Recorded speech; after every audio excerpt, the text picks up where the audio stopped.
এটি নিয়ে কাজ চলছে। যদি আবারও টাল বাহানা করে এই সরকার আবারও টাল পেছন করে, তাহলে কালকে সকালেই আবার আমরা এখানে এসে ঘেরাও দেব।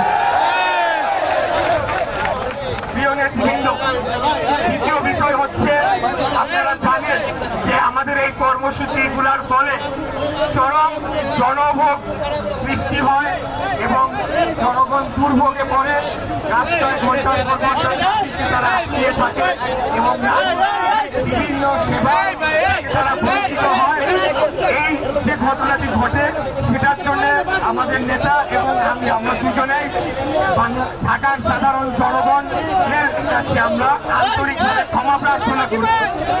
পাশাপাশি এটাও বলে দিতে চাই যে শুরুতেই তো এটা আমাদের পরিকল্পনার অংশ ছিল না। বর্তমান সরকার তারা আমাদেরকে অধিকার বঞ্চিত করতে গিয়ে এমন পর্যায়ে নিয়ে যায় যখন আমরা বাধ্য হয়ে এই ধরনের কর্মসূচিতে সিদ্ধান্ত নেই।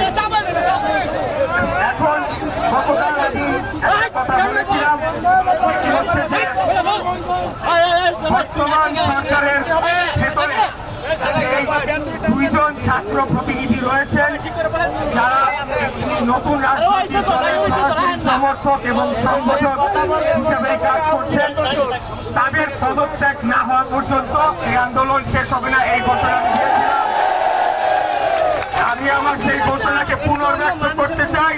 তাদের পদত্যাগ না হওয়া পর্যন্ত এই আন্দোলন তবে আজকে হাইকোর্টের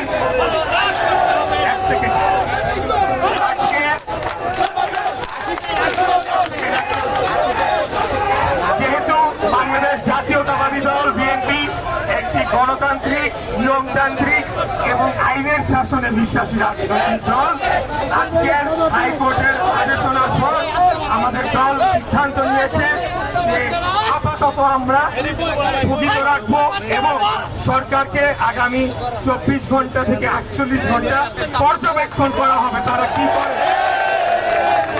এবং তার পরিপ্রেক্ষিতে তাদের যে কর্মকাণ্ড সেটার উপর ভিত্তি করে পরবর্তী কার্যক্রম নির্দেশনা আসবে এবং নেওয়া হবে।